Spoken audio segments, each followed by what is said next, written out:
आपले ठाण्याचे खासदार नरेश मस्के आणि आपल्या अक्षया देवधर, बरोबर आहे ना नाव? तुमची सिरियल कुठली तरी कधीतरी बघायचो मी पूर्वी. हा, राणा राणा. हा, वेळ मिळत नाही, पण कधी असा ॲक्सिडेंटली कधी गेलो तर कधी कधी सुरू असायचं. आणि योगेश जानकर, दर्शना ताई जानकर, सर्व मान्यवर, खरं म्हणजे आज मी मुद्दाम इथं आलो आहे माझ्या लाडक्या बहिणींच्या चेहऱ्यावरचा आनंद बघायला.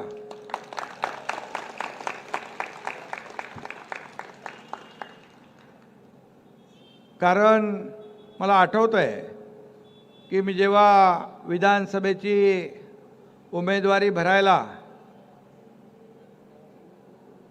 आपल्या सगळ्यांसोबत मिरवणुकीने जात होतो, त्यावेळेस मला लाडक्या बहिणींनी थांबवलं, ओवाळणी केली आणि म्हणाल्या हे 51,000 रुपये निवडणुकीचं डिपॉझिट भरायला घ्या. तर लाडक्या बहिणीने मला डिपॉझिट दिलं आणि थोडं नाही तर 1.25 लाखाच्या लीडने तुमचा लाडका भाऊ निवडून आला आणि तुम्ही डिपॉझिट दिलं, त्यामुळे समोरच्याचं डिपॉझिट गुल झालं.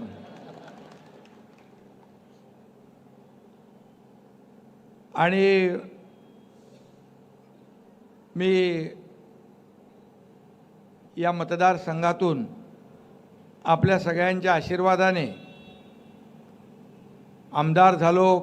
मला वाटतं 5 वेळा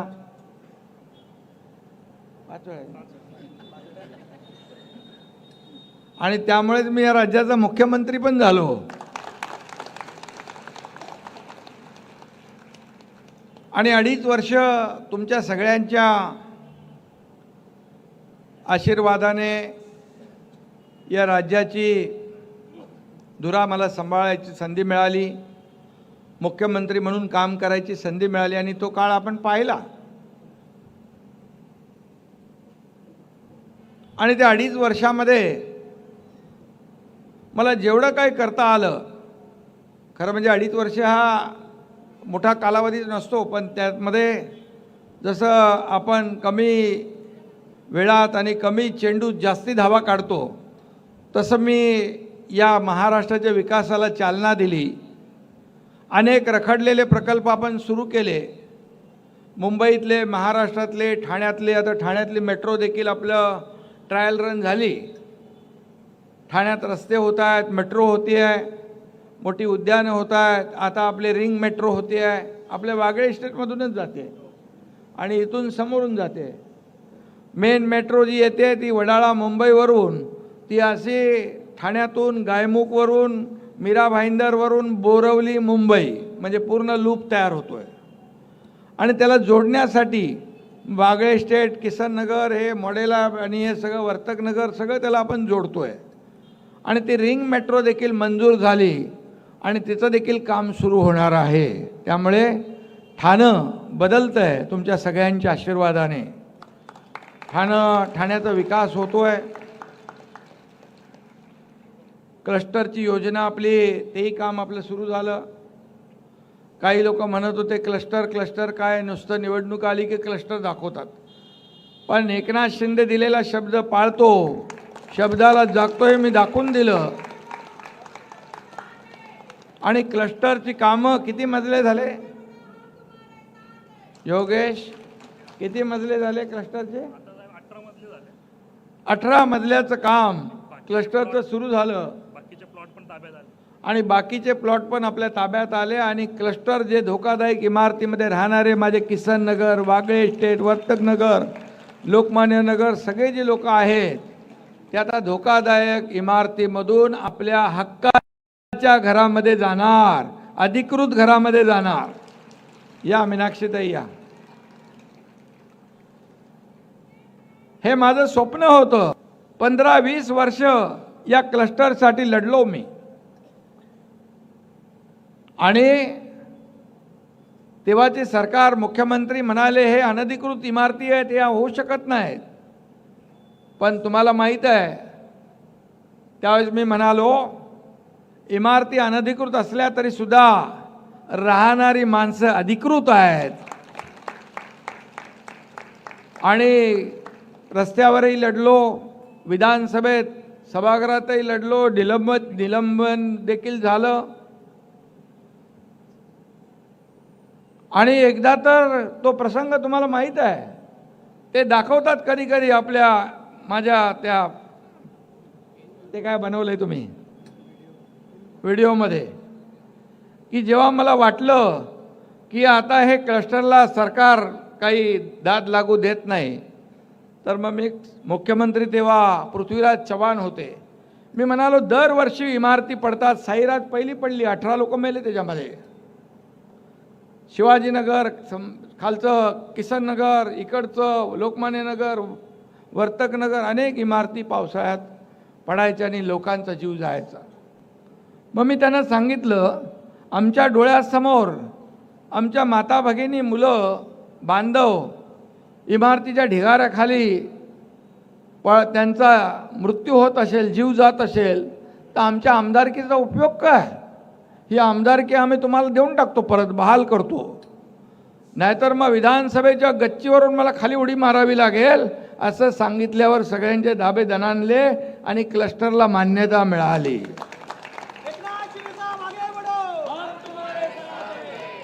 शेवटी आमच्या समोर जर रक्तामासाचा सडा पडत असेल तर त्या पदाचा काय उपयोग आहे?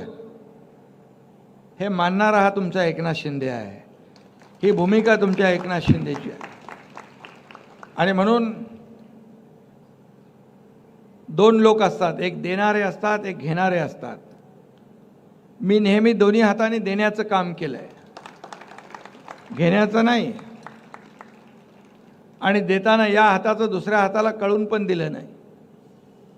आणि म्हणून मुख्यमंत्री पदाच्या काळामध्ये खूप कामं केली. आपल्या ठाण्यातच झाली, परंतु महाराष्ट्रामध्ये खूप कामं झाली, विकासाची कामं झाली, लोकाभिमुख कल्याणकारी योजना सुरू झाल्या.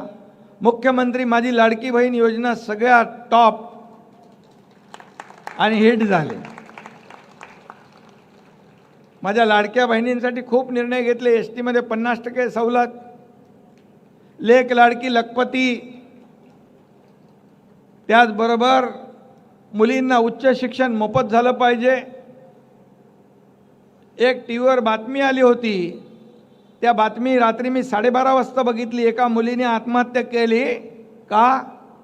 ती इंजिनिअरिंगचं शिक्षण घेत होती. 50% फी आपण भरत होतो सरकार आणि 50% पालकाने भरायची होती. पण पालक भरू शकत नाही. तिला वाटलं माझे वडील आत्महत्या करतील म्हणून तिने आत्महत्या केली. अतिशय मनाला वेदना देणारी ती घटना होती.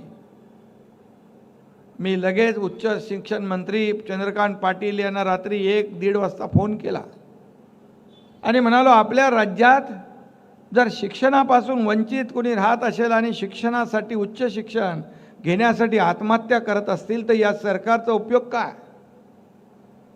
हे सर्वसामान्यांचं सरकार आपण म्हणतो, त्याचा उपयोग काय?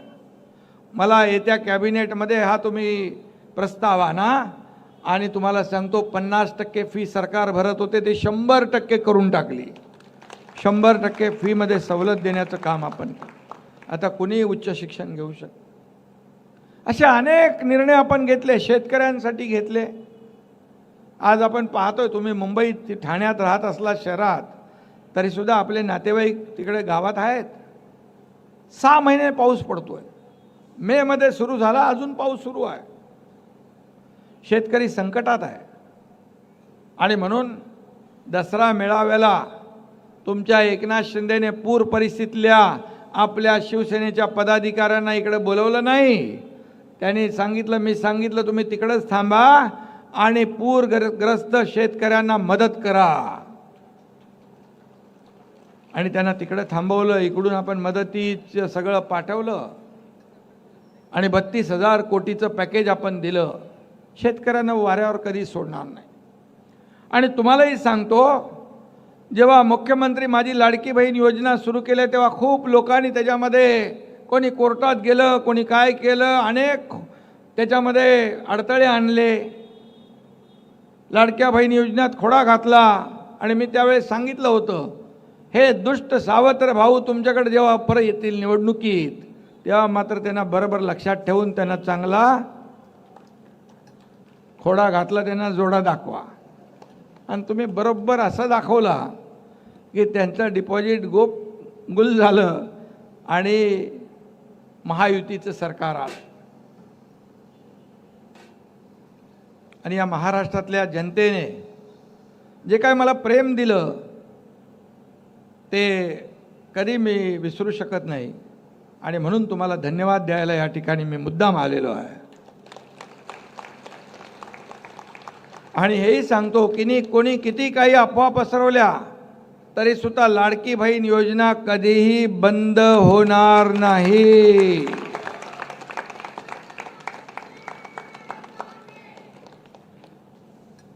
आणि जे आम्ही बोलतो ते करतो.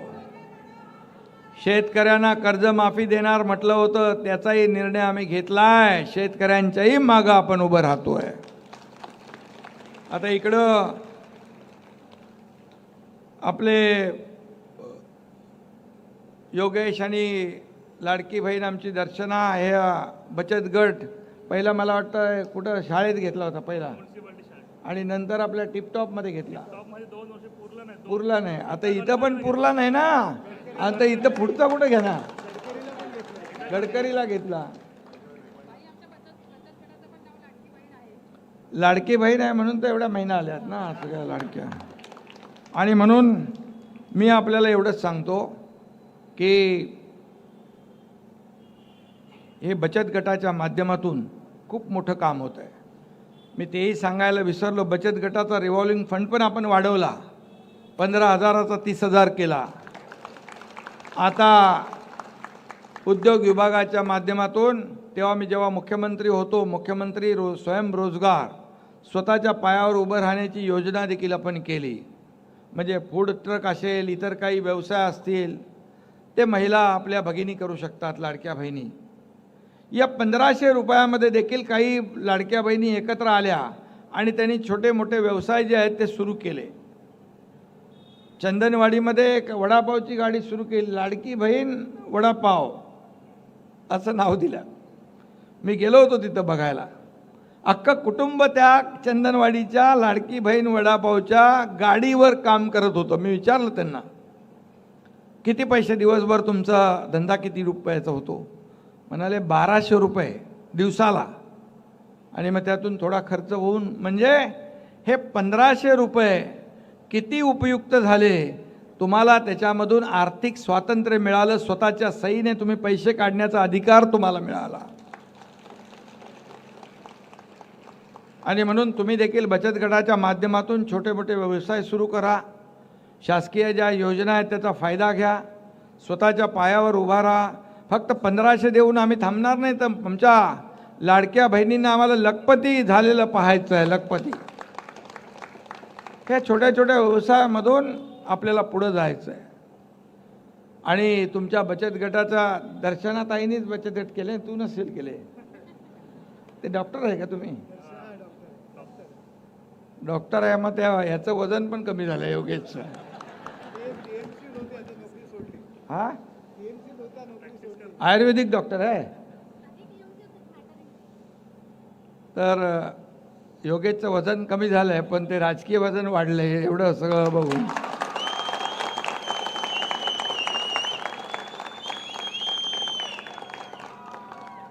आयुर्वेदिक डॉक्टर आहेत, त्यामुळे जमाल घोटा त्यांना माहीत असेल. तो विरोधकांना द्यायचा आहे आपल्याला. आणि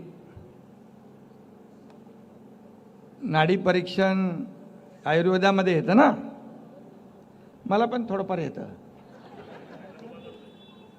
आणि त्याचा फायदा होतो.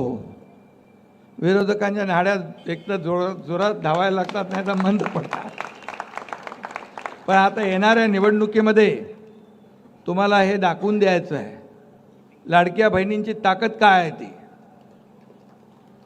आणि म्हणून प्रत्येक पुरुषाच्या मागे एका स्त्रीची ताकद असते, तसं योगेशच्या मागे दर्शनाताई उभ्या आहेत आणि प्रत्येक माझ्या सकट सगळे लोक, माझ्या पाठी देखील माझ्या आईचे संस्कार आणि माझ्या पत्नीचा त्याग आहे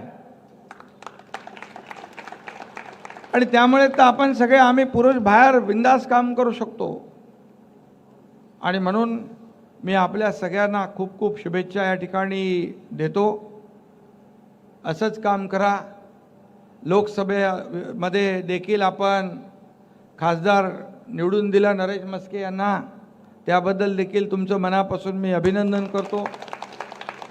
आमदार विधानसभेला देखील आपण या ठिकाणी सगळ्यांनी ताकद दिली. विधानसभेत देखील भगवा फडकला. आता येणाऱ्या स्थानिक स्वराज्य संस्थांची निवडणुका सुरू झालेल्या आहेत. नगरपालिका, जिल्हा परिषदा आणि आता येणाऱ्या महापालिका, याच्यामध्ये देखील स्थानिक स्वराज्य संस्थात देखील आपल्याला महायुतीचा भगवा फडकवायचा आहे आणि त्यामध्ये तुम्हाला तुमची ताकद जी आहे आणि किती कोणी कुणाचे पोटात दुखत राहिलं, खूप लोकांना पोटदुखी, जळमळ, मळजळ होत असते, पण मी त्याची काही चिंता करत नाही.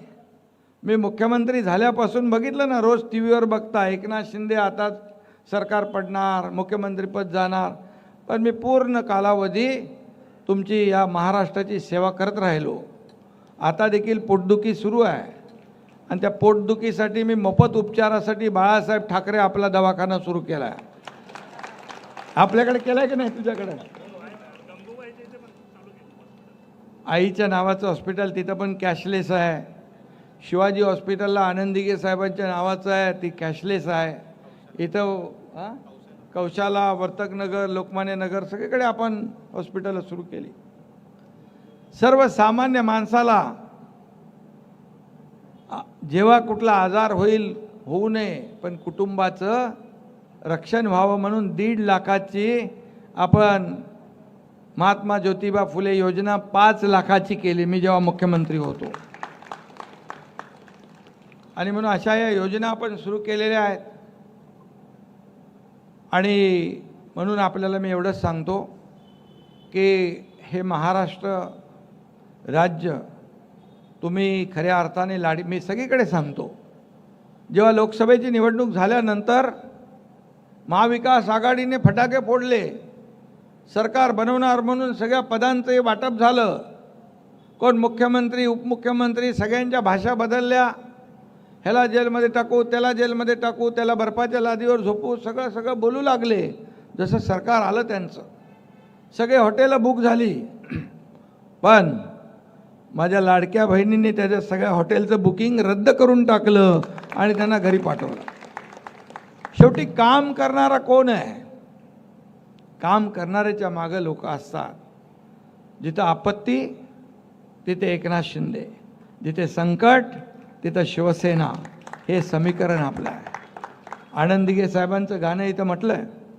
आनंद दिघे साहेब आपले गुरुवर्य होते आणि त्यांना जे काही आपल्याला शिकवण दिली, बाळासाहेबांची, दिघे साहेबांची शिकवण आपण घेऊन पुढे चाललो आहे. आणि म्हणून एक विचारधारा घेऊन आपण पुढे झालो आहे. म्हणून जेव्हा आपण उठाव केला त्यावेळेस माझ्या मनामध्ये काही वेळा अशा शंकाही आल्या, आपण घेतलेला निर्णय बरोबर आहे का? पण लोकांनी, महाराष्ट्रातल्या जनतेने स्वीकारला आणि तुमच्या एकनाथ शिंदेच्या शिवसेनेने 80 जागा लढवून 60 जागा जिंकल्या विधानसभेत. महाराष्ट्रामध्ये इतिहास घडला आणि म्हणून या महाराष्ट्रातल्या तमाम जनतेने आपल्या विचारधारेला आणि आपल्या निर्णयाला स्वीकारलं. आणि म्हणून सर्वसामान्य माणसाचं सरकार म्हणून आपण काम करतोय. मी CM होतो तेव्हा देखील लोक म्हणायचे चीफ मिनिस्टर, मुख्यमंत्री, मी म्हणायचो CM म्हणजे कॉमन मॅन. काय प्रॉब्लेम आहे कॉमन मॅन म्हणायला? आता मी DCM आहे, आता मी म्हणतो डेडिकेटेड टू कॉमन मॅन. काय प्रॉब्लेम? काय त्याच्यात काय शिंग सोन्याची लागतात का काय? आपली नाळ बांधिलकी सर्वसामान्य माणसाबरोबर आहे. आणि म्हणून सर्वसामान्य माणूस हाच आपला केंद्रबिंदू आहे. त्याच्यासाठीच जगायचं असतं, त्याच्यासाठीच जायचं, आपलं सरकार चालवायचं असतं. मला काय मिळालं पेक्षा या महाराष्ट्रातल्या सर्वसामान्य जनतेला काय मिळालं हे आपल्याला पाहायचं असतं. आपला अजेंडा खुर्ची नाही आहे. आपला अजेंडा ज्या लोकांनी आपल्याला खुर्चीत बसवलं आहे त्या लोकांचे प्रश्न काय आहेत, समस्या काय आहेत, त्या सोडवायचा अजेंडा आपला आहे. हा अजेंडा आपला आहे. आणि म्हणून संपत्ती किती आहे, मालमत्ता किती आहे, प्रॉपर्टी किती आहे, यापेक्षा तुम्ही माणसं किती कमवली आणि माणसांचं प्रेम किती कमवलं हे महत्त्वाचं आहे. आणि मग त्या मार्गाने आपण पुढे चाललो आहे. मी सगळ्यांना खूप खूप शुभेच्छा देतो आणि सगळ्यांचं अभिनंदन करतो. योगेश आणि दर्शनाताई, तुमचं दोघांचं मनापासून मी अभिनंदन करतो. एवढ्या मोठ्या संख्येने बचत गटाच्या माध्यमातून महिला आपण एकत्र केलेल्या आहेत. आपण लाडकी बहीण योजना केली, लेक लाडकी योजना केली, आता लाडकी सून पण आपण केली. कारण म्हणजे मीनाक्षीताई आहे तिकडं आणि त्याचं काम ते बघतायत. लाडकी सून जिथं कुठं अन्याय होईल तिथं आपल्या शिवसेनेच्या रणरागिणी धावून जातील आणि त्या अन्यायाला वाचा फोडतील.